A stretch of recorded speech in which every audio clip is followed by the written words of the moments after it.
सातवें आसमान पर चलना, चल सितारों के जाल पर चलना। तो मैं खैर मकदम करना चाहती हूँ, स्टेज पे बुलाना चाहती हूँ कुमार विश्वास साहब को।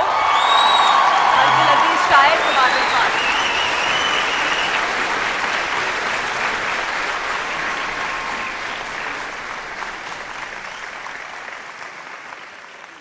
शुक्रिया, बहुत बहुत शुक्रिया। और ये तालियों की जो गूंज थी, जो गड़गड़ाहट थी, बहुत बहुत शुक्रिया। है कि कुमार विश्वास साहब की मकबूलियत और उनके चाहने वाले जो अपने आप में बहुत खास है, क्योंकि आज चर्चा बदनामी पर है। और दूसरी बात ये देखिए कि एक ये दौर था ना कि अगर आप बहुत अच्छे शायर हैं तो आपके लिए इतनी तालियां नहीं बजेंगी, लेकिन अब ज़माना बदल गया कुमार साहब। आप अच्छे शायर, अच्छे कलाकार भी हो सकते हो, जिसको हमेशा एक टकराव रहता था पॉपुलर होने में और अच्छा होने में। देखिए, दो लफ्ज़ अलग अलग हैं, अच्छा शायर होना और पॉपुलर होना। पहली बात तो किसी भी शायर को, किसी भी कवि को अपने जीवन काल में खुद तय नहीं करना चाहिए कि वो अच्छा लिख रहा है या नहीं लिख रहा है। ये तय लगभग 200-400 साल बाद होता है। जैसे मुझे भी अब भी लगता है कि गालिब और नज़ीर में अगर हिंदुस्तान कभी सचमुच में समाजवादी हुआ, सब एक जैसे हो गए, तो शायद हमें वक्त का सबसे बड़ा शायर नज़ीर लगेगा, जो एक कॉमन मैन के लिए कविता लिखता है, जो ककड़ी वाले तक के लिए कविताएं लिखता है। लैला की उंगलियां बेचूं, मजनू की पसलियां बेचूं, खाओ दिल वालो आओ दिल वालो, नरम ककड़ियां बेचूं। तो मुझे ये गलत फहमी बिल्कुल नहीं है, पहले दिन से नहीं है। मुझसे कोई पूछता है आपने सबसे अच्छी कविता कौन सी आपकी है, मैंने कहा अभी लिखी नहीं है। ये जो सेशन है वो शायर बदनाम कुमार साहब, मैं बदनामियों का सिलसिला या वो शायर जो अपने अपने दौर में बदनाम थे उनसे शुरू करूं तो मुझे शिव बटालवी की याद आती है। कि पुछदे हो हाल फकीरा दा, साडा नदिया बिछड़े नीरा दा।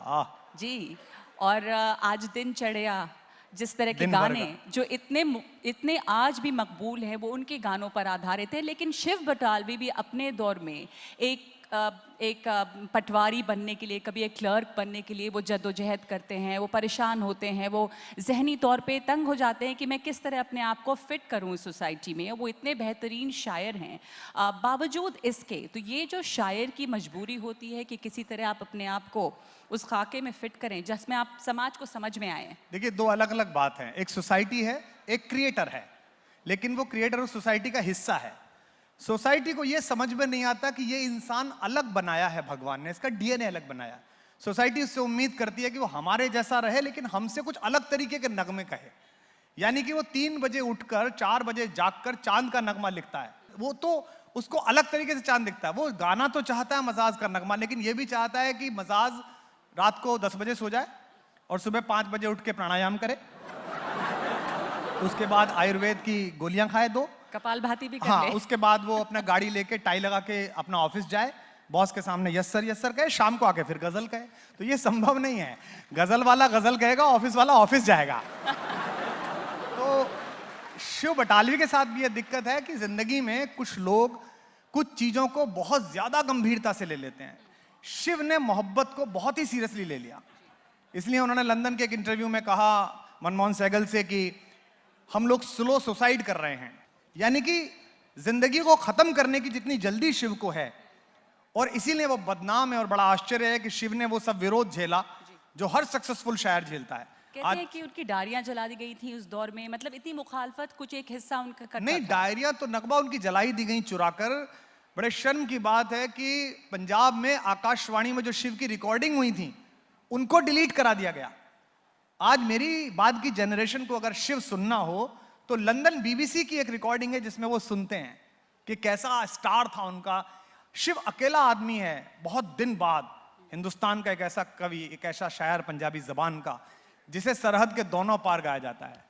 माए नी माए मेरे गीता दी अखिया विच विरहा दी रड़क पवे, पाकिस्तान में भी गाया जाता है, हिंदुस्तान में भी गाया जाता है। ये मौका कम लोगों को मिलता है, ये शिव को मिला।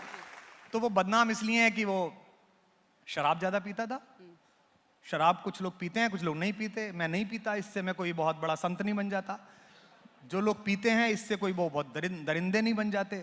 एक फूड हैबिट है, अगर लिमिट में लोग पीते हैं तो ठीक है, लोग पीते ही हैं। तो उस जमाने में उसकी बड़ी मुखालफत इस बात को लेकर हुई और शायद वो उस गम को झेल नहीं पाया शिव, और वो बहुत जल्दी विदा हो गया।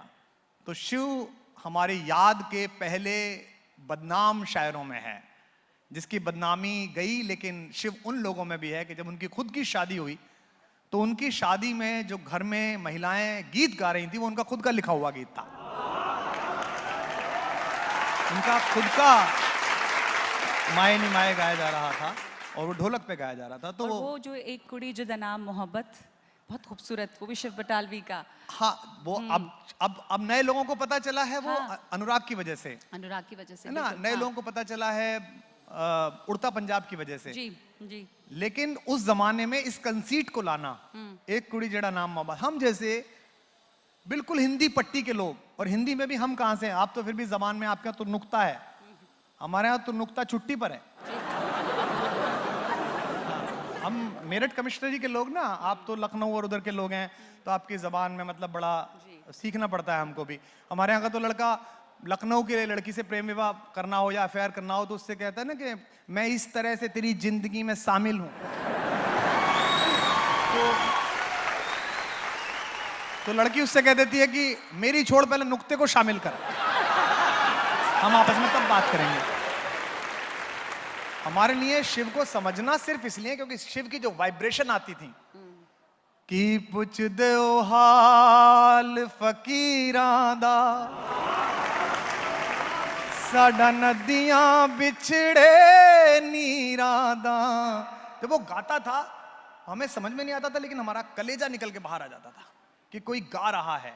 वो जो एक बड़ा मशहूर कथा है उर्दू में कि गली के मोड़ पर लड़कों के एक जमघट से ये किसने दर्द भरी लय में माहिया गाया, हमें किसी से मोहब्बत नहीं मगर है दोस्त, न जाने क्या हुआ दिले बेकरार भराया। क्या बात है, वाह वाह, क्या बात है।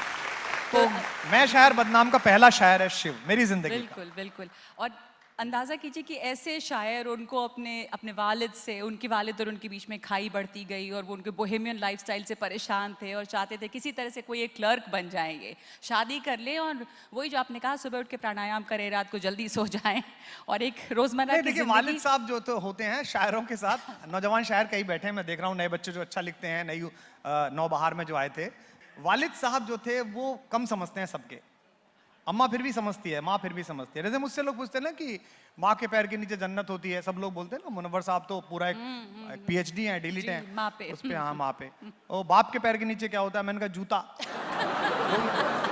तो कुमार एक मिनट, आपको भी आपका जाती तजुर्बा यही था, माँ ने समझा? नहीं, मेरा तो जाती तजुर्बा इतना ज्यादा है कि आज तक भी शरीर याद करता है उस बात को। जिस्म के पोर पोर का तजुर्बा है। जबकि मेरे वालिद साहब जो थे वो हिंदी लिटरेचर के प्रोफेसर थे, बट उनको लगता था कि ये इंजीनियर बन जाए, बस इंजीनियर बन जाएगा तो रिश्ते अच्छे आएंगे, नौकरी अच्छी लगेगी, मैं भी जाते में कहूँगा इंजीनियर का अब भी उनको जो मुझसे वाकफियत है और मेरे बारे में जो उनका ख्याल है वो इतना है कि पैसा अच्छा कमा रहा है, मतलब ठीक है, गाड़ी वाड़ी बहुत बढ़िया, बाकी गजलें कैसी कह रहा है, कविता कैसी, एक आध कोई कविता सुनने पे वो कह देते हैं हाँ ये थोड़ा ठीक लिखी तुमने। बाकी तो अक्सर टीवी इंटरव्यू के बाद, हो सकता है आपके वाले के बाद भी उनका फोन आए, मूर्ख हो तुम, क्या बकवास बात कर रहे थे वहां। तो आपको ये मानना चाहिए कि ये वो उनकी समझ में नहीं आएगा। वालिद के सोसाइटी का एक फिक्स फार्मूला है, सोसाइटी एक खूबसूरत झील है जिसके चारों तरफ पेवमेंट बने हुए हैं, फूल लगे हुए हैं, और शायरी एक बहता हुआ झरना है जिसे नदी बनकर आखिरकार मनुष्यता के महासागर में मिलना है। तो मनुष्यता के इस महासागर तक की यात्रा में इस शायर को तमाम रास्ते के हर घाट के पंडे मिलेंगे जो आपको ज्ञान गंगा पेलेंगे, ये ठीक नहीं है ऐसा, उनकी मत सुनिए, आप अपने दिल की सुनिए, दिल की गाइए। इस रास्ते में सक्सेस मिल जाए, ब्रांड मिल जाए, पैसा मिल जाए, शोहरत मिल जाए, ऊपर वाले की तरफ और सामने वालों की तरफ हाथ जोड़ के थैंक यू कहिए, और न मिल जाए तो समझिए कि आपको ईश्वर किसी और बड़े काम के लिए तैयार कर रहा है। जैसे शिव बटालवी की हमने बात की, हम मजाज की बात करेंगे। मजाज ने भी अपना दिमागी तवाज़ुन खो दिया। आप सबको पता है कि वो एक ऐसे इतनी बेहतरीन बातचीत, इतनी बेहतरीन गुफ्तगू करते थे कि वो लोग जो उनके साथी थे उनको पकड़ पकड़ के ले जाते थे अपने अपने घरों में शराब पिलाने के लिए, और एक इसी तरह की रात शराब पी के सब लोगों ने उनको अकेले छत पे छोड़ दिया और वो ठंड में ठिठुर के गुजर गए। यही दिसंबर था जिस दिसंबर में रेखता में हम यहाँ बैठे हुए हैं, लखनऊ के एक मामूली से शराब घर में एक हिंदुस्तान का इतना बड़ा शायर, उसने शराब पी, खराब शराब थी, कच्ची शराब थी, और वो सिर टिकाकर मेज पर बैठ गया। लोग दुकान बढ़ा के चले गए। सुबह लोगों को पता चला कि मजाज है। आज हालत यह है कि मैंने लखनऊ में एक बार लिख दिया था अपने ट्विटर या फेसबुक पे कि मजाज लखनवी, तो बहुत सारे लोगों ने मुझे फ़ोन करके ट्विटर पे नीचे लिख के कहा, नहीं साहब मजाज रुदौलवी कहिए, हमारे रुदौली के थे। आज तो सब क्लेम कर रहे हैं, लेकिन हमने जाने दिया, और ये हमारे साथ लगातार हो रहा है। ये जितने सुनने वाले आए हैं और अब जो इस वीडियो को सुनेंगे, मैं आप सबसे कहना चाहता हूं, अगर इस देश में, इस पूरे माशरे में ऐसे खराब लोग जिनको संरक्षण नहीं मिलना चाहिए था, जिनको जिंदगी जीने के अच्छे माहौल नहीं मिलने चाहिए थे, वो आपने सहेज के अपने टैक्स से रखे हैं जिंदा, अपनी मोहब्बत से रखे हैं, तो कम से कम इन शायरों को, इन कलाकारों को, इन कवियों को भी मोहब्बत के साथ सहेज के रखिए, वरना आपके पास रोने के सिवा कुछ नहीं होगा। अब ऐ गमे दिल क्या करूं, ऐ वहशते दिल क्या करूं, या कश्मीर में अपनी प्रेमिका के घर पर रुके हुए मजाज, अब मेरे पास तुम आई हो तो क्या आई हो, मैंने माना कि तुम एक पैकर रानाई हो, मेरी हिम्मत से डरो, तुम मेरी ज़रूरत से डरो। आप एलिगेरियंस पूरी दुनिया में मिलते हैं, आप कहीं चले जाइए, अलीगढ़ मुस्लिम यूनिवर्सिटी के लोग मिलते हैं। सर सैयद ने जो एक उजाले का बीज लगाया था, उसकी रोशनी पूरी दुनिया में फैल रही है आज अलीगढ़ के लोगों की। तो बड़ी अच्छी बात है कि आपका कौमी तराना मजाज का है, लेकिन क्या हम ये सोच सकते हैं कि आने वाले कल में हम किसी मजाज को मरने नहीं देंगे? सबकी जिम्मेदारी है कि मजाज जैसे लोग या ऐसे लोग जो अपने दिल के हाथों मजबूर हैं, लेकिन इस सोसाइटी को कुछ बड़ा, आप फ्लोरेंस जाइए साहब, आप वेनिस जाइए साहब, उस समय के जितने बड़े कलाकार, उनके मकान देखिए आप कितनी बड़ी बड़ी उनके बंगलों हैं, कितने बड़े बड़े उनके कोठी हैं। यहां तो यही दिक्कत है आधे लोगों को कि हिंदी का आदमी पैसा क्यों लेता है, उर्दू का आदमी पैसा क्यों लेता है। हर बार आप अपने किसी बड़े कलाकार को मुफलिसी में मर जाने देते हैं, फिर उसके नाम पे आप पुरस्कार रखते हैं, फिर आप उसके नाम पे एक रोड बनाते हैं, और फिर आप 15 साल बाद इस बात को याद करते हैं कि हम कितने अच्छे लोग हैं, हमारा कलाकार मुफलिसी में मरा, वाह कितने शानदार आदमी हैं हम लोग। और जब वो नहीं रहा तो हम उन्हें याद करें, और जब वो थे तो उस दौर में ये हालत, जैसे आपने कहा कि नाकाम और नाकारा फिरने, या दिल में जो मायूसी है, या जब वो कहते हैं कि कौन समझे कौन जाने जी का हाल, या मुझे जो कुछ लाइंस बहुत पसंद है पर आपकी तरह मुझे अक्सर हमेशा याद नहीं रहता, इसलिए मैं पढ़ दूं कि रास्ते में रुक कर दम लूं ये मेरी आदत नहीं, लौट कर वापस चला जाऊं मेरी फितरत नहीं, और कोई हमनवा मिल जाए ये मेरी किस्मत नहीं। तो इसके बावजूद मतलब बेचैनी देखिए ना, बेचैनी देखिए, उसके बावजूद बढ़ के इस इंदर सभा का साजो सामान नोच लूं, कहते हैं ना, चांद तारे नोच लूं, इस किनारे नोच लूं और उस किनारे नोच लूं, ये वहशत है, ये पागलपन है। लेकिन यही शायर को शायर बनाती है। वहशत ना हो तो कैसे? और ये जब्त भी है। मदन मोहन दानिश बैठे ग्वालियर से आए, इनका शेर है कि पत्थर पहले खुद को पत्थर करता है, फिर जाकर ही कुछ कारीगर करता है। तो इनके लिए तालियां बजाइए। तो शायर आपको खुद को बर्बाद करना पड़ता है, तब जाके आप 4 अशार 5 अशार कह पाते हैं, 6 चीजें ऐसी कह पाते हैं तो लोग याद रखें। उस बर्बादी का मुआवजा इस सोसाइटी को देना चाहिए, और जिंदा रहते देते तो अच्छा ही है, वरना तो फातिहा पढ़ने तो आएंगे ही। ये आपने बहुत कमाल की बात कही कि कम से जो शायर खुद को बर्बाद करता है, उस बर्बादी का मुआवजा तो समाज को देना ही चाहिए। मजाज जिन्होंने मुल्क बर्बाद कर दिया उनको हर 5 साल में देते हो मुआवजा भाई।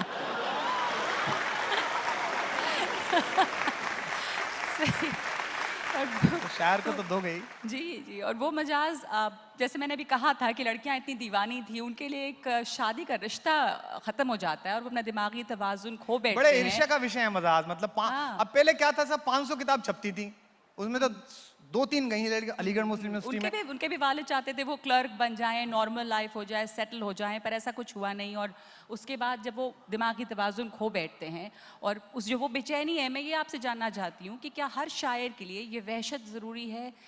वरना आप अगर नॉर्मल से रहेंगे तो आप वो शायरी में वो दर्द या वो नॉर्मल से रहेंगे तो आप, या नॉर्मल क्या है? नॉर्मल से रहेंगे तो आप क्या शायरी करेंगे? वही जो बंबई में हो रही है, जब तक रहेगा समोसे में आलू तेरा रहूंगा मैं, क्या करेंगे आप?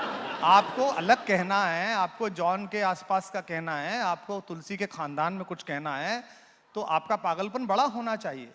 अगर आपके अंदर का पागलपन इतना बड़ा नहीं है तो फिर आप नहीं कह सकते हैं। तो मजाज का पागलपन, शिव बटालवी का जो आज का सेशन है, वो शायर बदनाम, वो शायर बदनाम किस में? सोसाइटी के मानक में, जो सोसाइटी ने मानक लिया। इसलिए शायर को अपनी ब्रांडिंग नहीं करनी चाहिए, शायर को अपना धंधा नहीं देखना चाहिए।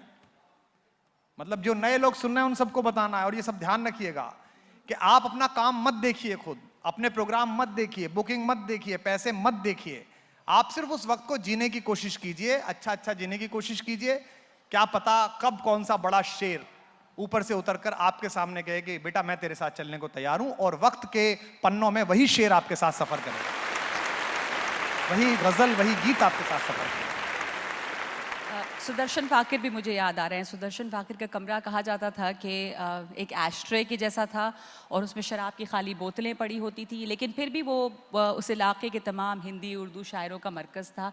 और उसके जब बेगम अख्तर जब चली गई पाकिस्तान, तो फैज़ साहब बार बार वो सुनते थे कि अब के बरसात में बरसेगी शराब, बरसात आई तो वो बरसात ने दिल तोड़ दिया। लेकिन सुदर्शन फाकिर भी बर्बाद थे अपने दौर में, जैसे जो हम बदनाम शायर की बात कर रहे हैं। सुदर्शन साहब का तो देखिए दिक्कत थी, और मुझे बड़ा दुख होता है। मैं टीवी आजकल जब रेडियो सुनता हूँ, कभी एफएम सुनता हूँ, या बच्चों से फेसबुक पे देखता हूँ, तो क्या लिखते हैं कि जगजीत सिंह की गजल। भाई मरहूम जगजीत सिंह साहब मेरे बहुत आदरणीय है, मैं उनका बहुत आदर करता हूँ। गजल को उन्होंने बड़ा मुकाम दिया, उसको आम फहम तक पहुंचाया। लेकिन भाई जगजीत सिंह साहब की गजल नहीं है।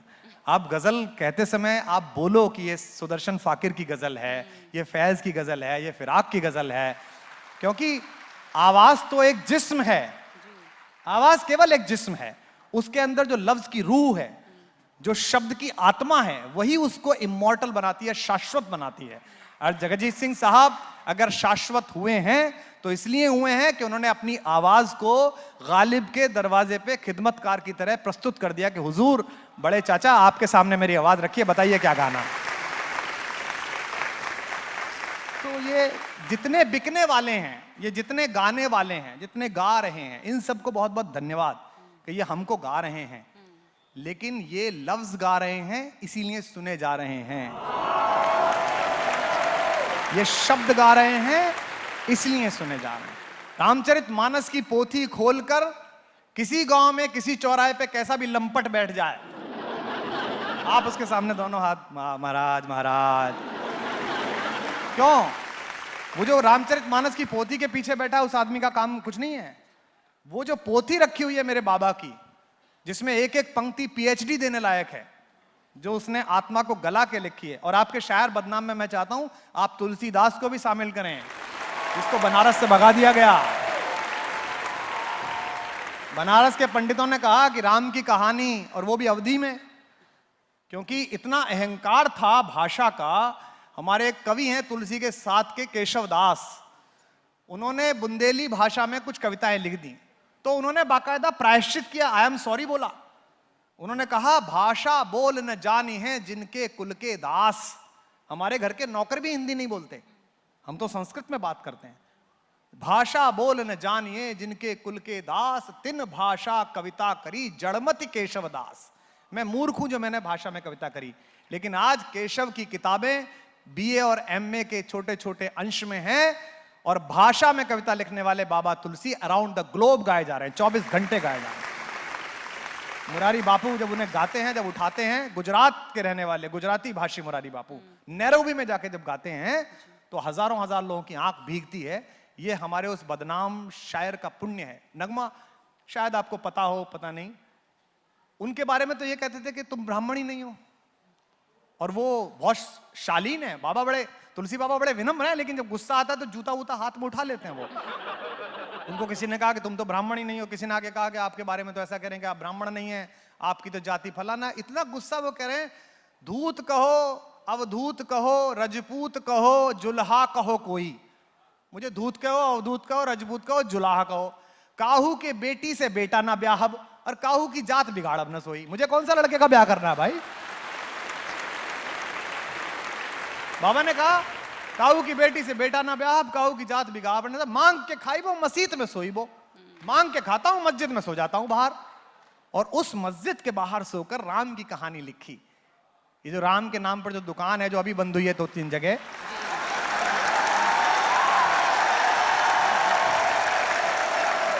इनको समझना चाहिए कि मेरा बाबा जिसकी वजह से मैं हूं, जिसकी वजह से। और देखिए लड़ाई का मुकाबला समान हथियारों से लड़ सकते हैं आप, हथियार नया हो तो कैसे लड़ेंगे? 10वीं शताब्दी से इंडिया पर इन्वेजन शुरू हुआ, बाहर से आक्रांता आने शुरू हुए, गौरी आया, गजनवी आया, तमाम लोग आए हमारी तरफ। हम किससे लड़े? तलवार से। वो किससे लड़े? तलवार से। हमारे पास एक तरफ मुड़ी हुई तलवार थी, उनके पास वो बीच वाली थी जो दोनों तरफ से चिरी हुई थी। फिर और चीजें आने लगी, हम उनका मुकाबला नहीं कर पाए। पूरा संस्कृति, पूरा धर्म, पूरा भारत कांप रहा था। लेकिन एक आदमी आया, उसने किताब लिख दी। उसने डरे हुए हिंदुस्तानियों को एक किताब का भरोसा दिया जिसका नाम था रामचरितमानस। इसका जवाब बाहर से आक्रमण करने वालों के पास था ही नहीं। उसने कहा ये तो छोटे मोटे आक्रमण है, मैं तुम्हें एक ऐसा आदमी दिखा रहा हूं जो अयोध्या से चला है, घर से निकाल दिया गया है, पैदल चल रहा है, कोई जानता है नहीं, और मार के किसको आ रहा है? दुनिया के सबसे बड़े बदमाश को। एक 6 फुट का सुदर्शन नौजवान जिसके कंधे पर एक बाण है, तुणीर है, तरकश है, और जिसे अपनी भुजाओं के बल पर, अपनी सात्विकता पर गर्व है। और सामने कौन है? सोने से लदी फदी लंका। जब ये लड़के पीछे बैठे, इनमें से बहुत मिलते हैं, सर चाइना बहुत प्रोग्रेस कर रहा है, सर जापान बहुत प्रोग्रेस कर रहा है। अरे मानस पढ़ो, अयोध्या तो मिट्टी की बनी हुई थी और लंका सोने की बनी हुई थी, फिर भी अयोध्या का बेटा जीता, लंका वालों का नहीं जीता। ये शायर का काम है, ये कवि का काम है कि वो उस बदनामी में भी ये ध्यान रखे कि हजारों हजार, लाखों लाख लोगों की आस्थाएं उसके हिस्से हैं, उसके जिम्मे हैं। और जो लड़ाइयां हारी जाती हैं, मैंने भी हारी हैं। आपसे यही पूछना चाहती थी कि आप एक हसास एक तो अभी हारी है, एक तो अभी हारी है। जो लड़ाइयां हारी जाती हैं नगमा, जरूरी नहीं कि उनके विजेता विजेता कहलाएं। आप तो इस्लाम पर ईमान लाती हैं। आपको याद है कि एक लड़ाई हारी गई थी, और मेरा एक शेर है कि जालिम का नाम मिट गया तारीख से मगर, कि जालिम का नाम मिट गया तारीख से मगर वो याद रह गया जिसे पानी नहीं मिला। तो जरूरी नहीं है कि आप लड़ाई जीतें तभी आप संस्कृति के फलक पर विजेता कहलाएं। हमारे यहां महाभारत में एक पात्र है जी, आप सब जानते होंगे, अभिमन्यु। आपको याद है? वो जिस दिन लड़ने के लिए चला तो सबके पैर छू के गया, बच्चा था घर का, तीसरी जनरेशन थी, अर्जुन का बेटा था, तो सबने कहा विजयी भव, विजयी भव, विजयी भव। जब उसने अपने मामा के पैर छुए श्री कृष्ण के, तो मामा ने कहा यशस्वी भव। तो द्रौपदी की आंख चौंकी, क्योंकि वो कृष्ण जी की बचपन की दोस्त थी, वो समझती थी सारी बातें। तो जब अभिमन्यु चला गया तो कृष्णा ने पूछा, द्रौपदी ने पूछा कृष्ण से कि कृष्ण ये बताओ कि सबने तो विजयी भव का आशीर्वाद दिया, तुमने अपने भांजे को जीते रहो नहीं कहा, तुमने कहा यशस्वी भव। तो मुस्कुराते हुए कृष्ण ने कहा कि इस युद्ध का क्या परिणाम होगा द्रौपदी, वो तो मुझे नहीं पता, लेकिन युद्ध में तो कई बार नीच, कमीने, मित्रों की हत्या करने वाले भी जीत जाते हैं। लेकिन मैं ये दावा कर सकता हूं, आज के युद्ध में परिणाम क्या होगा मुझे पता नहीं, पर मैं ये दावा कर सकता हूं कि महाभारत का युद्ध जब जब याद किया जाएगा, उसमें सबसे बड़े यश के साथ मेरे भांजे का नाम याद किया जाएगा।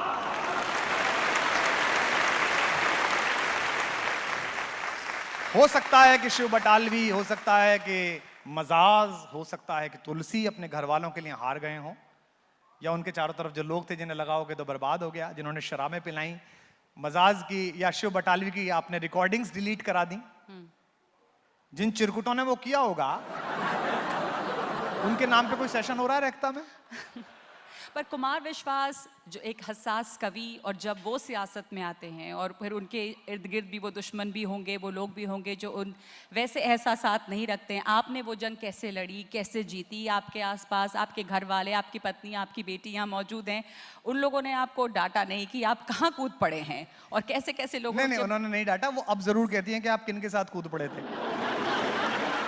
और उन सब तो वो जो लड़ाई आपकी थी वो आपने कैसे जीती, या क्या मतलब उसका क्या नतीजा देखिए, निकला? जीत हार तो अभी तारीख तय करेगी नगमा। मेरा कोई दुख ये नहीं है कि पॉलिटिकल एक्सपीरियंस आपने किया, जिंदगी के 7 साल दांव पे लगाए, शायरी भी एक तरफा की, प्रोग्राम कम किए, दुश्मनियां मोली, नौकरी छुटी, लाठियां खाई। आज तो वो दिन है जब लाठियां खाई, आज ही वो दिन है। लेकिन मुझे तो बस दुख जो है वो, मैं आप कहें तो मैं 4 लाइन में सुना दूं कि पराए आंसुओं से, कि पराए आंसुओं से आंख को नम कर रहा हूं मैं। मेरे बारे में कल फिर खबर छपी है, मुझे ही नहीं पता होता कि मैं कहां जा रहा हूं। कि पराए आंसुओं से आंख को नम कर रहा हूं मैं, भरोसा आजकल खुद पर भी कुछ कम कर रहा हूं मैं। बड़ी मुश्किल से जागी थी जमाने की निगाहों में। इंडिया गेट से गुजरते हुए मुझे आज ये याद आई लाइन। बड़ी मुश्किल से जागी थी जमाने की निगाहों में, उसी उम्मीद के मरने का मातम कर रहा हूं। क्या बात है, बहुत खूब, बहुत खूब। और बहुत शुक्रिया कि हमने आज इस मौके पर उस दिन को याद किया है, क्योंकि इस दिन को हमें बिल्कुल भूलना नहीं चाहिए। ये तमाम तजुर्बे जो रहते हैं कुमार साहब, वो एक शायर का दिल बहुत हसास दिल होता है और इस वजह से वो इतनी खूबसूरत शायरी करता है। पर ये तमाम जो चीज़ें आसपास होती हैं, जद्दोजहद या रोज़मर्रा की ज़िंदगी में फ़िट होने की जद्दोजहद, वो उस एहसास को कितना मार डालता है, या कितना मुश्किल, या कितना, अगर मैं पूछूं कि कितना फ़ीसदी वो शायर मरता जाता है और कितना मुश्किल होता है उबरना उससे। देखिए, सीधा जो महिलाएं यहाँ बैठी हैं ना, सीधा उन जैसा है। जैसे वो एक प्रेगनेंसी के दौरान कैरी करती हैं उस बच्चे को, उसकी आहटें महसूस करती हैं, उसके नन्हे नन्हे पैर महसूस करती हैं, उसका बेचैन होना आधी रात महसूस करती हैं, और 9 महीने की इस तपस्या के बाद वो पृथ्वी पर ईश्वर के हस्ताक्षर करती हैं उस बच्चे के रूप में। भगवान ने उन्हें काम दिया है। ये ऊपर वाला बड़ा आदमी है तो हम जैसों को तो नहीं दे सकता था, उसे पता था ये तो ऐसे ही है, तो उसने महिलाओं को दिया जिनके अंदर सहन है, जिनके अंदर सौम्यता है उसे कैरी करने की। तो ऐसे ही एक शायर के लिए है कि वो हमारे जो डॉक्टर कुंवर बेचैन साहब मेरे टीचर भी रहे, प्रोफेसर भी रहे, उनका बहुत बढ़िया एक मुझे शेर अक्सर याद आता है इस मौके पे, जब कोई कहता है कि आप कविताएं लिख ली, आपने कौन सी लिख ली, तो उनका एक बहुत बढ़िया तलाश का शेर है कि ये सोचकर मैं उम्र की ऊंचाइयां चढ़ा, शायद यहाँ, शायद यहाँ, शायद यहाँ है तू। शायरी के लिए पिछले कई जन्म से तुझे ढूंढ रहा हूं, जाने कहाँ, जाने कहाँ, जाने कहाँ है तू। तो अगर आप इन कवियों से पूछे जो नीचे बैठे हैं, जो कल आए थे, इनसे अकेले में मिलिए, एक एक गजल कहने में, एक एक गीत कहने में इनके पसीने छूट गए। रात रात भर बेचैनी इनको इतनी हुई है, बाहर टहले, अंदर टहले, अटकी रही है। जैसे कहते हैं ना, गजल अटक गई, वो शेर अटक गया।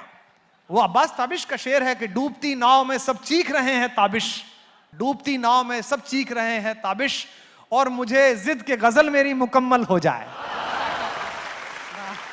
तो आपको ये पता नहीं होता कि आप किस पागल, मेरी बेगम बैठी हैं, मतलब कई बार उनको आश्चर्य होता है कि दुनिया इतनी खूबसूरत है, हम यहाँ घूम रहे हैं, हम ये शॉपिंग कर रहे हैं, ये कर रहे हैं, और ये पता नहीं कहाँ है। Where you are, कहाँ हो आप? और पता चला कि अंदर एक मिस्रा अटक गया है, वो ना दुबई मॉल में निकल रहा है, ना वो स्विट्जरलैंड में निकल रहा है, वो पता नहीं कब निकलेगा। और उसके निकलने के बाद ऐसा लगता है जैसे मतलब बहुत दिन का काम। और मुझे जॉन एलिया की वो लाइन याद आ रही है इस पर कि अब निकल आओ अपने अंदर से, घर में सामान की जरूरत है। हाँ, अब निकल आओ अपने अंदर से, घर में सामान की जरूरत है। वो शायर जो है वो अपने आप में, अपने अंदर इतने ज्यादा उलझ के रह जाते हैं। अब जॉनी देखिए आप, जॉन एलिया की बात कर रहा है, जिसने अपने बर्बादी का इतना ढिंढोरा पीटा, खुद को मेंटल कहा, सिगरेट के धुएं के साथ साथ वो स्टेज पे आते थे। अरे साहब देखिए किसकी हिम्मत, किसे कहते हैं ना, किसकी माँ ने दूध पिलाया।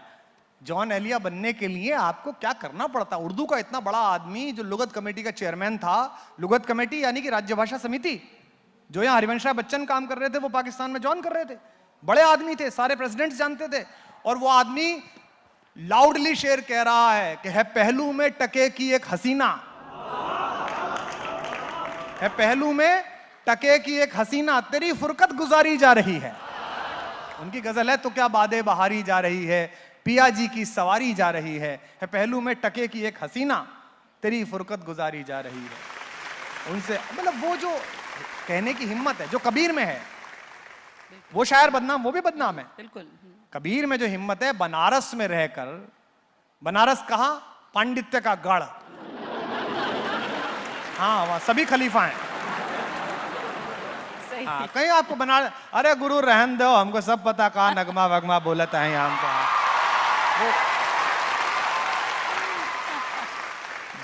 अच्छा, उनको गर्व करने का अधिकार भी है, विद्वत्ता का। वहां लंका पे जाड़ों की शाम में या गर्मियों की शाम में 8 आदमी बनियान पहन के खड़े हो, जिनकी 3 की बनियान में छेद भी हो। आप उनके बीच खड़े होकर ज्ञान बघारिए तो पता चलेगा इनमें 5 तो पद्म भूषण खड़े हैं, संगीत के, नृत्य के। इतना गजब गजब शहर है। उस बनारस में खड़े होके भाई कबीर ने खड़े होके दोनों की जो लंका लगाई है, हिंदुओं की लगाई। अरे हिंदू अपनी करें बड़ाई, गागर छुअन न देई। भाई आज कोई कह के दिखा दो अगर ये छोड़ दें ब्रिगेड वाले, कल लिया डंडा पानी लेके आपके दरवाजे पे संस्कृति रक्षक आ जाएंगे। क्योंकि हमारे यहाँ सब, जैसे आपके यहाँ इस्लाम बहुत दिन से खतरे में है, हमारे यहाँ नया नया हिंदुत्व खतरे में है।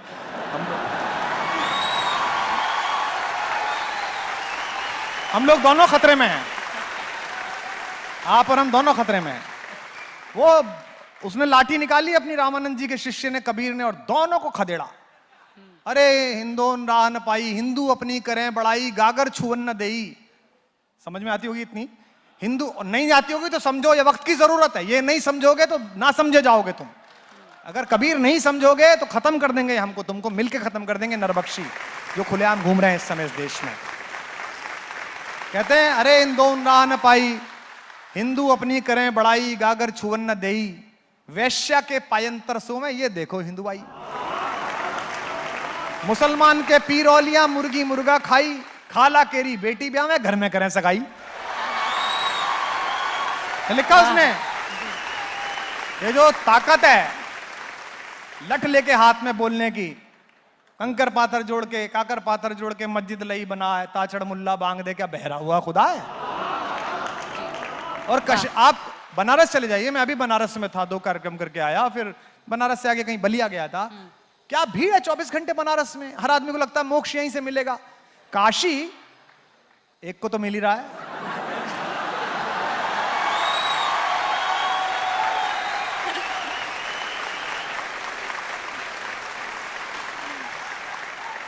शायद मैं रेखता के डायस पे अकेला आदमी हूं जो नॉन सीरियस भी हो लेता हूं। ऐसा काशी, बंगाली में काशी वास का मतलब ही मृत्यु है, स्वर्ग जाना। बंगाली का जो भद्र लोग था, बंगाल के लोग, वो काशी में मरने के लिए आते थे कि यहां मरेंगे तो स्वर्ग मिलेगा। लेकिन सोच के देखिए आप किस खानदान में पैदा हुए रेखता वालों, कि एक फक्कड़ फकीर ने खड़े होकर कबीर ने कहा कि भाई जिंदगी भर बनारस में रहा हूं और बनारस में मरने से राम मिलेगा, तो मैंने जो जिंदगी भर राम के लिए गाया इसकी क्या। तो गंगा पार एक जगह है मगहर, ऊसर जगह है, वहां सुनते हैं कि वहां मरने से नरक मिलता है। तो कबीर अपनी मृत्यु से 6 महीने पहले मगहर चले गए। सोच के देखिए आप, कितना बड़ा स्टेटमेंट है उस आदमी की जिंदगी का। वो कविता लिख नहीं रहा, वो कविता जी रहा है। उसने कहा,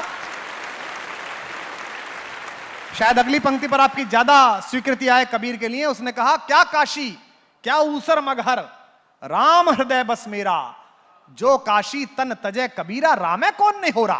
वाह क्या बात है। राम का क्या एहसान। अरे काशी में मर के तो लंपट भी स्वर्ग पा गए, काशी जाके तो लंपट भी स्वर्ग पा गए। तो अगर काशी में जाके ही स्वर्ग मिलना है तो उसने कहा हूं मैं गंगा का बेटा, लेकिन पढ़ूंगा परली पार जाके ही। कमाल है, कमाल है कबीर कौर। मैं वापस जॉन एलिया की तरफ आपका ध्यान लाना चाहूंगी, क्योंकि आपने किताब भी लिखी जॉन एलिया पे। जॉन एलिया आपको किस तरह मुतासिर करते हैं, क्या चीज़, उनकी बर्बादी, उनका अंदाज़े बयान, उनका पागलपन, या जो आपने लिखा ना कि, या वो जो उन्होंने अपने बारे में कहा कि मैं जो हूँ जॉन एलिया हूँ जनाब, इसका बेहद लिहाज कीजिएगा। पर वो जो बर्बादी का ढिंडोरा अपना पीटते रहे, क्या उसने आपको ढिंडोरा नहीं है, वो है ही ऐसा। क्या उसमें से फलसफा निकला उस बर्बादी से, जो सबको छू गया, सबके लिए एक रूहानी एहसास ऐसा नहीं था? है कि वो आदमी ढिंडोरा पीटने के लिए कर रहा है। आप जॉन साहब के आखिरी मुशायरे देखिएगा, उसमें जिस तरह से वो बात कर रहे हैं पीरजादा कासिम साहब से, खुमार साहब बैठे हुए हैं पीछे, कृष्ण बिहारी नूर बैठे हुए हैं, लीजेंड्स बैठे हुए हैं, और जिस तरह से वो कहते हैं, जिस तरह से बेतकल्लुफी से बात कर रहे हैं, वो ढिंडोरा नहीं पीट रहे। देखिए जॉन साहब चले गए उधर, ये तो दुर्भाग्य है, ना मैंने तय करा ना आपने तय करा।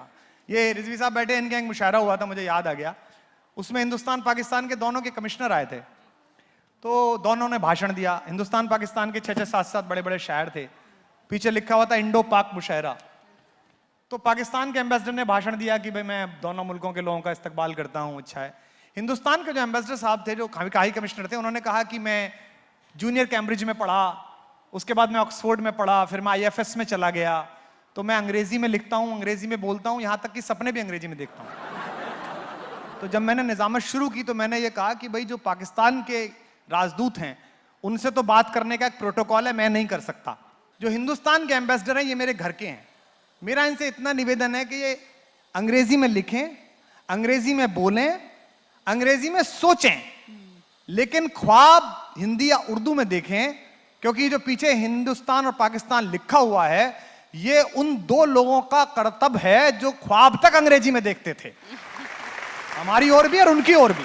जी बिल्कुल बिल्कुल। तो जॉन की जो बर्बादी है वो जॉन की जिंदगी के जीने का स्टेटमेंट है। तो इसलिए जो बदनाम शायर है मुझे लगता है कि वो इस दौर में, हर दौर में सोसाइटी के लिए सबसे प्रिजर्व करने लायक, जो नीरज जी चले गए 92 की एज में, इतने बदनाम हुए हम तो इस जमाने में, लगेगी आपको सदियां हमें बुलाने में। और 1968-69 का शेर है ये, इतने बदनाम हुए हम तो इस, और आज के दौर में अगर ठीक बैठे देखो, नए बच्चे आए, नए, ये ताकत है रेखता की जो मुझे बहुत बहुत अंदर से मुतासिर करती है, खुशबू सी फैलाती है कि जवान लड़के लड़कियां किस तरह से आते हैं। शायद किसी रॉक स्टार के शो में नहीं आते होंगे जैसे रेखता में आते हैं। सही बात। तो नीरज जी की गजल का शेर है कि इतने बदनाम हुए हम तो इस जमाने में, लगेंगी आपको सदियां हमें बुलाने में। और पार्लियामेंट से लेकर सड़क तक इस शेर को महसूस कीजिए नीरज जी को, और याद कीजिए, उन्हें श्रद्धांजलि दे रेखता कि इतने बदनाम हुए हम तो इस जमाने में, लगेंगी आपको सदियां हमें बुलाने में। ना तो पीने का सलीका न पिलाने का शऊर, ऐसे भी लोग चले आए हैं मैं खाने में। और इसी मौके पे कितने नीरज जी कितने बदनाम हुए, इतने बदनाम नीरज जी अपने प्रेम प्रसंगों के लिए। मैं जाता था नीरज जी के साथ 20 साल पहले, 25 साल पहले, जिस शहर में जाओ, भोपाल जाओ, इंदौर जाओ, नीरज जी से कमरे में मिलने आओ, एक आध कोई 55-56 की रिटायर्ड प्रोफेसर कोई साहिबा बैठी रहती थी, हमारी बहुत पुरानी दोस्त हैं, या हमारी बहुत पुरानी दोस्त हैं, और वो उनका थोड़ा सा पैग लगाना और खुश रहना। आप करते रहिए बदनामी, आप कहते रहिए कि नीरज महकता है, नीरज शराब पीता है, नीरज ऐसा है। जाइए 300 साल बाद आपकी औलादों की औलादों की औलादें नीरज गा रही होंगी, शोखियों में घोला जाए फूलों का शबाब, उसमें फिर मिलाई जाए थोड़ी सी शराब। आपने जिस बदनामी की परवाह नहीं करने की बात की, मुझे अमृता प्रीतम याद आ रही है। उन्होंने भी कभी बदनामियों की परवाह नहीं की। और अच्छा हमने, मैं ये ज्यादती नहीं होने देना चाहती हूँ कि मैं एक भी महिला का नाम न लूँ। आज बदनाम शायरों में अमृता प्रीतम ने अपनी शर्तों पे जिंदगी जी। With due respect to Amrita ji, हम तो उनसे मिले भी, सबसे पहली बदनामी स्वीकार करने वाली कवियत्रियों की माँ मीरा जी, मीरा जी, मीराबाई महल छोड़ के निकली। किसके घर में पैदा हुई, किस घर में शादी हुई उसकी, मेड़ता की राजकुमारी, और शादी हुई हिंदुस्तान के क्या, दुनिया के सबसे पुराने डीएनए में, महाराणा प्रताप के परिवार में, महाराणा सांगा के परिवार में। और एक तारा लेके निकली, जोगन बन के निकली और महल छोड़ दिए। कोई बदनामी का डर नहीं। लोग कहते थे, बहुत अच्छा किस्सा है कुंवर भोजराज से, किसी ने कहा कि तुम्हारी पत्नी जो है यार, कैसे ठाकुर साहब, तुम्हारी पत्नी तो कृष्ण के प्रेम में गीत गाती है। कुंवर भोजराज ने कहा कि प्रेम में मेरा कंपटीशन छोटे मोटे आदमी से थोड़ी है, भुवन मोहन कन्हैया से। क्या बात है।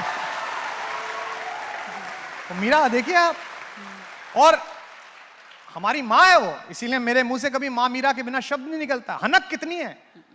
इसी वृंदावन में वल्लभाचार्य के मंदिर में यह परंपरा थी कि स्त्रियां नहीं घुसती थी। मीरा पहुंची गाते गाते विग्रह देखने के लिए, हाथ में एक तारा, पीछे दीवानों की भीड़, मीरा आई है, राणा सांगा की अनुज वधू है भाई, मेवाड़ की राजकुमारी है, जोगन हो गई, कृष्ण के प्यार में पागल हो गई। लोग देखने के लिए गए। तो जब वो दरवाजे पे पहुंची तो वल्लभाचार्य ने उन्हें रोक लिया। उन्होंने कहा, देवी कहाँ प्रवेश करती हैं? उसने कहा, मंदिर में। तो उन्होंने कहा, नहीं, यहाँ स्त्रियां प्रवेश नहीं करती हैं, केवल पुरुष प्रवेश करते हैं। संस्कृत भाषा के व्याकरण में आत्मा शब्द स्त्रीलिंग है और परमात्मा शब्द पुल्लिंग है। मीरा ने कितना अच्छा इसका उपयोग किया। जैसे ही वल्लभाचार्य ने कहा अंदर स्त्री नहीं जा सकती, तो मीरा ने कहा, फिर आप अंदर कैसे हो? क्योंकि पुरुष तो एक ही है जो अंदर बैठा हुआ है। आज सबरीमला में लड़ रहे हैं हम, हाजी पीर पे लड़ रहे हैं हम, आप मीरा जैसे तो होइए। आप ये लाठी गोला लेके, आंसू गैस लेके इन बातों को तय करेंगे किन मंदिरों में औरत जाएंगी, किन मज़ारों पे स्त्री आ जाएंगी, ये तय नहीं हो सकता। ये मोहब्बत का मसला है। जिस दिन जिस हाजी पीर को लगेगा, जिस दिन किसी पीर को लगेगा कि उसे मिलने, मेरे से मिलने के बजाय मेरी बेटी से भी मिलना है, वो पुकार लेगा, वो आएगी अपने आप, उसकी पुकार उठेगी तो आ जाएगा। जिस दिन सबरीमला को लगेगा उस दिन आ जाएगी। ये झगड़े का विषय नहीं है, वोट का विषय नहीं है। तो मीरा वहां पहुंची और रात को गायन हुआ मीरा के भजनों का। मीरा ने गाया, मेरे तो गिरधर गोपाल। तो संगीत के एक बड़े विशारद, जिनके शिष्य कहे जाते हैं बैजू बावरा तानसेन, स्वामी हरिदास ने कहा गाना सुनने के बाद कि मीराबाई तुमने गाया तो अच्छा, पर तुम्हारा भजन राग में नहीं था। ये कवियों को सुनना चाहिए जो गलेबाजी में लगे हुए हैं, ये उन शायरों को सुनना चाहिए जो एक ही लाइन को 3 बार ऊपर चढ़ा के गाते हैं। वो कई बार इतनी ऊपर चढ़ जाती है कि फिर उतरती नहीं है उनसे। ज्यादा गाने के चक्कर में मत पढ़ो, कलेजे से पढ़ो, जैसा आता हो वैसा ही पढ़ो। तो मीरा ने गाया मेरे तो गिरधर गोपाल, तो उन्होंने कहा कि ये राग में नहीं है। मीरा ने जो उत्तर दिया इसलिए वो हमारी माँ है, इसलिए वो अमृता प्रीतम की भी माँ है, राबिया की भी माँ है, अंदाल की भी माँ है, महादेवी वर्मा की भी माँ है। मीरा ने कहा कि मुझे पता है कि मैंने राग से नहीं गाया स्वामी जी, क्योंकि मनुष्यों को रिझाने के लिए राग में गाया जाता है, परमात्मा को रिझाने के लिए अनुराग में गाया जाता है।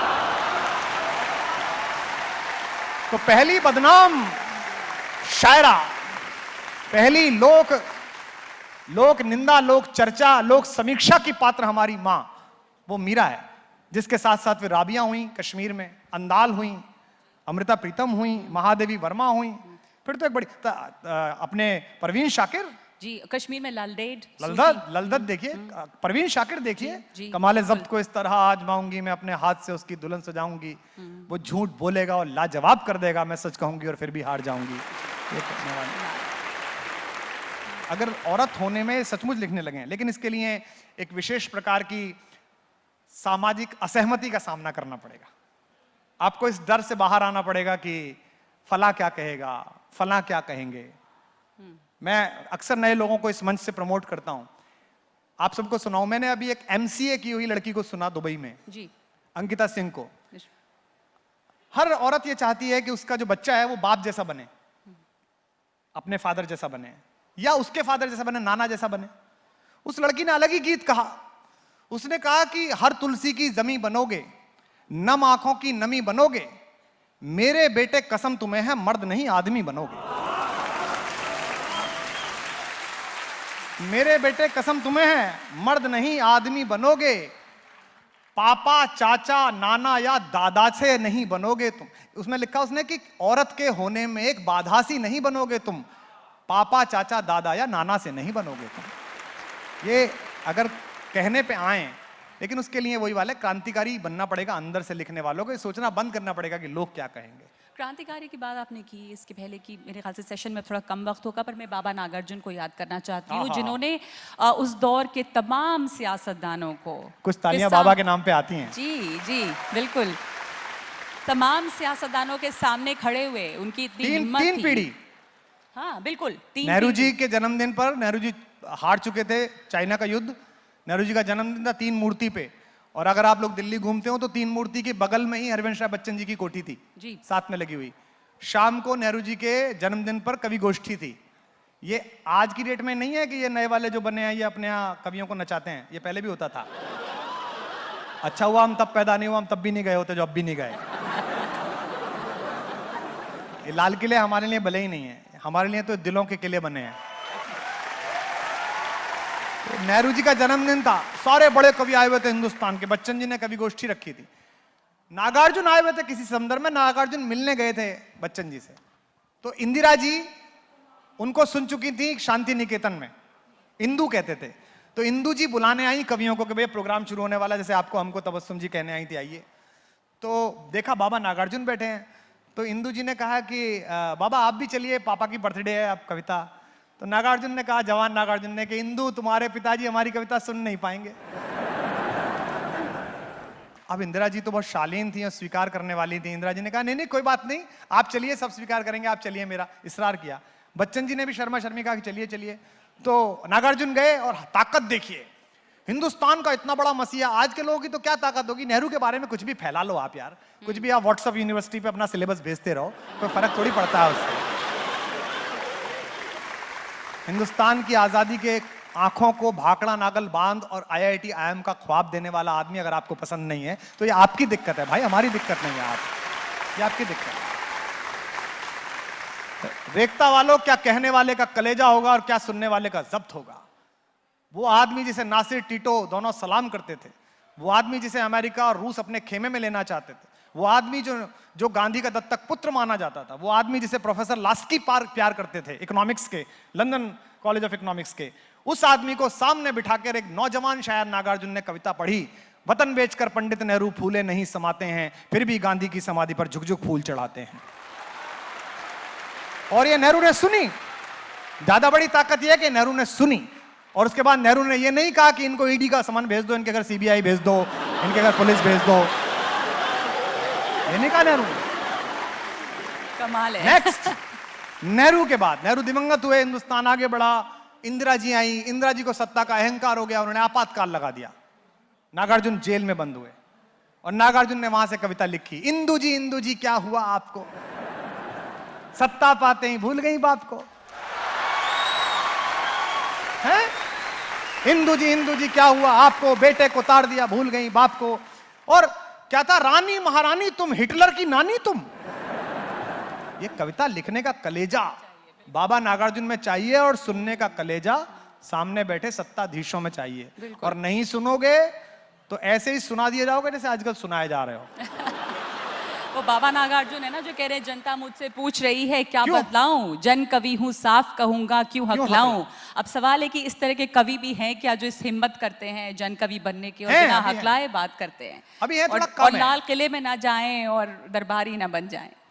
नहीं, बहुत कम है। देखिए कवियों से भी जो नए कवि हैं पुराने, मैं देखता हूं जनरली, मैं कवि सम्मेलनों में जाता हूं, प्रोग्राम में जाता हूं, सामने जिस दल का मंत्री बैठा होगा, जिस विधायक बैठा होगा, उनके शेरों के चयन बदल जाते हैं। 4 दिन पहले उन्होंने दूसरे मुशायरे में दूसरा शेर पढ़ा होता था, यहां दूसरा शेर पढ़ रहे हो। अरे आप मतलब अना के शायर हैं आप कहते हैं मैं अना का शेर पढ़ रहा हूं, आपकी खुद की नहीं बची है। तो देखो, मजाज बनना है, मजाज के खानदान में रहना है।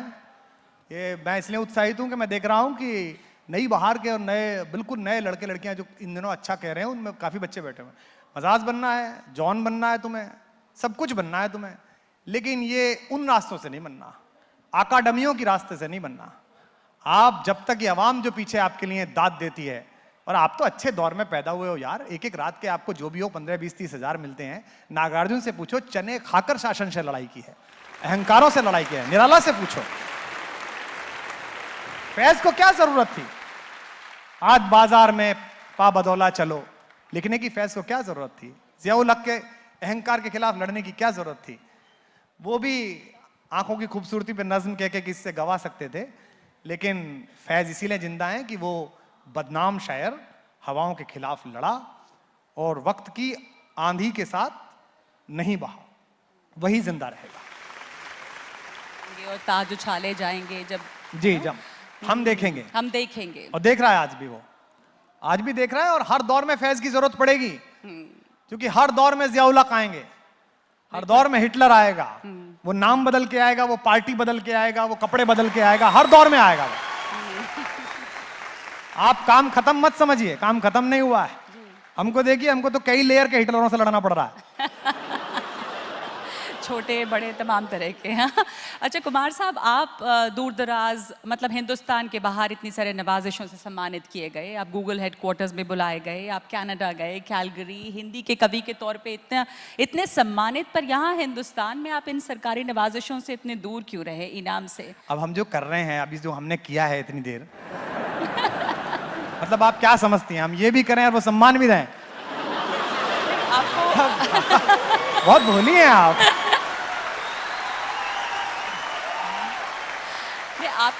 आपको ये छोटे या बड़े वाले कभी आपको मतलब नवाजिशों की कोशिश हुई, आप गए नहीं? आप कैसी बात कर रही हैं? बाहर वाले छोड़िए, घर वाले को 4 लाइन बर्दाश्त नहीं हुई, उसमें उसे परेशानी हो गई। लेकिन एक शायर को क्या चाहिए भाई, देखिए क्या चाहिए उसको, उस कवि को क्या चाहिए? पर आप तो शायर के अलावा आप सियासतदान भी रहे, आपने तो कई तरफ, अब आप वो शायर तो आप हैं नहीं जब चने खा के देखिए जमाना गुजारते थे। तो हाँ, ये जो शोहरत आपको मिली, इसका अंदाजा था आपको जब आपके मिलियंस, 5 मिलियन और 3.5 मिलियन किस्म के फॉलोअर्स, जब आपने इसका कोई अंदाजा भी नहीं, और ये फिगर हैं। ये सोशल मीडिया का कमाल है ये। देखिए, ये मैं इनसे भी कहता हूँ नए लड़कों से ना, इनको बड़ी प्रॉब्लम है कि चार्टर से प्रोग्राम करने गए, अब ये किसी प्रोग्राम में गए साहब, बांदा गए साहब, वहां जल्दी पहुंच नहीं सकता मैं, उसको बुलाना है सामने वाले को, उसने कहा जी लखनऊ से मैं चार्टर दे दूंगा। तो ये 4 कवि जो छोटे वाले आएंगे, ये वैसे तो भैया भैया कहेंगे, भैया प्रणाम भैया, और भैया इनके मन में लगा अच्छा साला ऐसा तुमने कौन सा गीत गोविंद लिख दिया कि तुम इससे उतरे हो।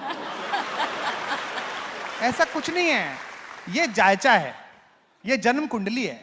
ये आज रेखता के इस केंद्रीय रंगमंच पर नगमा बैठी हुई है, कुमार विश्वास बैठे हुए हैं।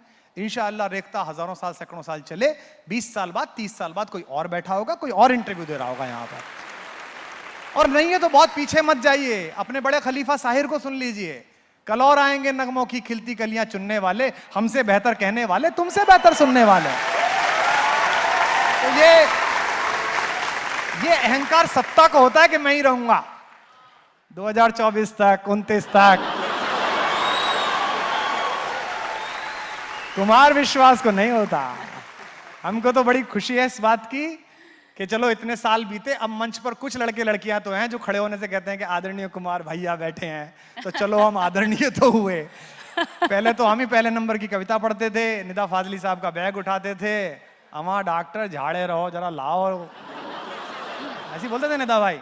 क्या अमा डॉक्टर तुम पान वान नहीं खिला रहे हो साला, तो फिर उनका पान लेके आना, निदा भाई पान खा लीजिए, राहत साहब की चीजें सुननी, उनसे झेलना। तो ये सब पूरा, हाँ वो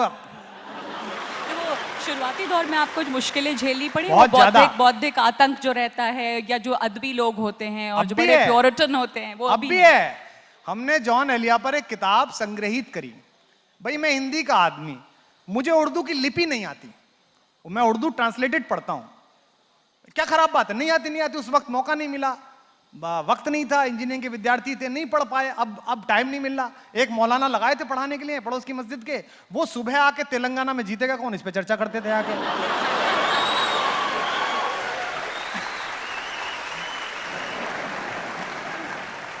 लेकिन अच्छा रहा कि हमको नहीं आती। वो हुल्लड़ मुरादाबादी का एक शेर है कि हमारे प्यार की चिट्ठी तुम्हारे बाप ने खोली, हमारे प्यार की चिट्ठी तुम्हारे बाप ने खोली, हमारा सर न बच पाता अगर उर्दू से आती। तो आज की डेट में जॉन पर एक किताब करी भाई हमने, अब उसमें गलतियां हो गई होंगी, शेर ठीक से अनुवाद नहीं कर पाया होऊंगा मैं, या मुझे नहीं याद रहा होगा। 5 ज्ञानी लिखते हैं, बताइए उर्दू का कमान इनको दे रखी है कुमार विश्वास को, ये क्या बेचते हैं भाई। अरे जब तक आप ये शुद्धतावादी रहोगे तब तक नाश होता रहेगा। उर्दू आपके खानदान में बंधक नहीं है, वो हिंदुस्तान की खुशबू का नाम है, वो बातचीत के लहजे का नाम है। मैं हिंदी का विद्यार्थी हूं, संस्कृत की परंपरा से आया हूं, सनातनी ब्राह्मण हूं, और मैं रेखता के मंच से कह रहा हूं, पूरी हिंदी पट्टी पर पूरे हिंदुस्तान में एक आदमी ढूंढ के ला दीजिए जो 5 वाक्य बिना उर्दू का शब्द इस्तेमाल किए बोल दे।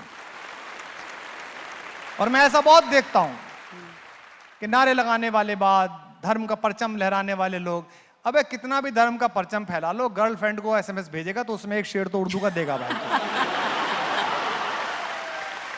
और कितना हाँ। भी नाम बदल ले शहरों अब ऐसा के। किया कर कि जब गर्लफ्रेंड को अपना एक उर्दू का शेर भेज दिया कर, तो उसके बाद अपने आईफोन को गंगा जल में धो लिया कर।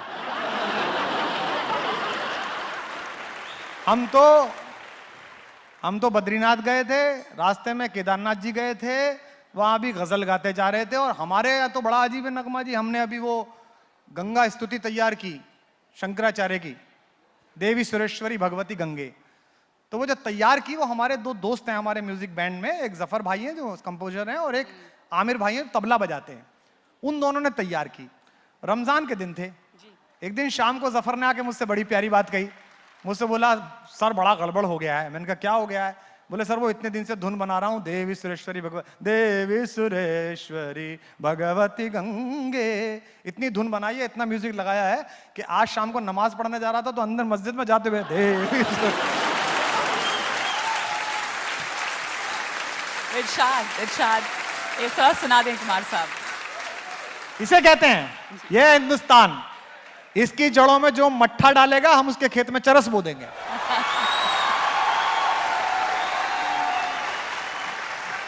ये हमारे साथ बदनामी उर्दू में भी है। हिंदी में तो एक बड़ा खेमा है जो कवि मानने को तैयार ही नहीं है। उनको कैसे आप क्या जवाब देते हैं, कैसे झेलते हैं? मजे लेता हूं मैं उनके।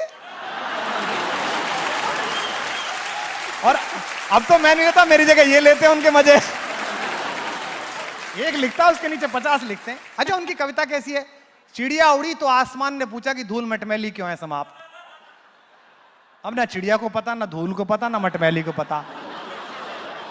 300 किताब लिखते हैं, 100 समीक्षा में चली जाती हैं, 100 लाइब्रेरी में चली जाती हैं, 100 प्रकाशक के रखी हैं, और दावा ज्ञानपीठ का है। तो पॉपुलिस्ट होने का नुकसान है, पॉपुलिस्ट होने का आपका बड़ा नुकसान है, इसको भी झेलिए। और पॉपुलिस्ट होने के अपने मजे भी हैं कि लोग आपसे, जो आप पीछे कह रही थी कि आपको इरिटेशन नहीं होता सेल्फी से, कोई इरिटेशन नहीं होता। लोगों को होता होगा, स्टार्स को होता होगा, मुझे नहीं होता। इसलिए नहीं होता, अरे हिंदी उर्दू की जबान यहां तक तो आई कि उसके एक छोटे से खादिम के साथ लोग सेल्फी लेते हैं, वरना पहले कौन पूछ रहा था शायर को। सही बात है, अच्छी बात है। बिल्कुल। और हिंदी उर्दू का जो परचम आपने लहराया है, सिर्फ हिंदुस्तान में नहीं, हिंदुस्तान के बाहर। मैं देख रही थी आपके YouTube पे वीडियोस जो आप अफ्रीका के मुल्कों में, और वहाँ पे न सिर्फ हिंदुस्तान पाकिस्तान के लोग, बाहर के विदेशी मूल के लोग आपके गीत गा रहे थे। उनको लगता है कि ये कुछ समझने लायक चीज़ है। नाइजीरिया में जैसे मैं था, या ये जो फिलीपींस की लड़कियां गाती हैं, लड़के गाते हैं, लड़कियों में ज़्यादा इनकी वो हुई, वो उनको लगता है कि कुछ सूदिंग है, इतने सारे लोग सुन रहे हैं। भाई हमने भी तो गाया ना ब्राजील का, वो क्या था, लिव इन द विदा लोका, हमारे में किसकी समझ में आया? पर ओ ला ला ला ला हमने गाया ना, इतना गाया कि एक तो लेके ही चला गया।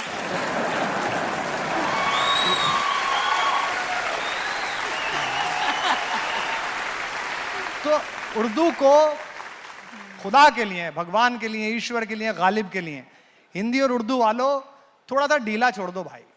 ये उर्दू को ना इसमें मत बांधो कि ये जबान आपने ऐसी कर ली इसमें, और ये आएगा, ये दूसरी जबान के शब्द आएंगे। देखिए रात भैया का शेर है कि दिन ढल गया तो रात गुजरने की आस में, दिन ढल गया तो रात गुजरने की आस में, सूरज नदी में डूब गया हम गिलास में। तो गिलास, गिलास लफ्ज क्या है? गिलास पुर्तगाली का शब्द है। कमरा, कमरा शब्द क्या है? पुर्तगाली का लफ्ज है। कमीज पुर्तगाली का शब्द है। अगर पुर्तगाली जबान के शब्द आए तो हिंदी से इतना परहेज क्यों? हिंदी भी आपको स्वीकार करनी पड़ेगी। और हिंदी की परस्तिश के पीछे कोई मजहब नहीं है, और ना उर्दू के पीछे कोई धर्म है। पर अफसोस तो है कि ये बांट दिया गया ना कि मुसलमान की हो गई उर्दू और हिंदी हो गई। वो लोग उर्दू के कातिल हैं।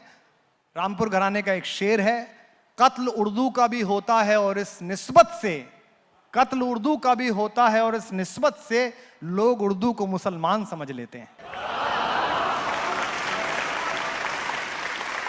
बहुत बहुत शुक्रिया आप तमाम लोगों का, बहुत शुक्रिया आपका कुमार विश्वास आप सब लोगों का बहुत शुक्रिया। उर्दू का जादू इसी तरह जिंदाबाद रहे। बहुत बहुत शुक्रिया। Love you all. बहुत शुक्रिया।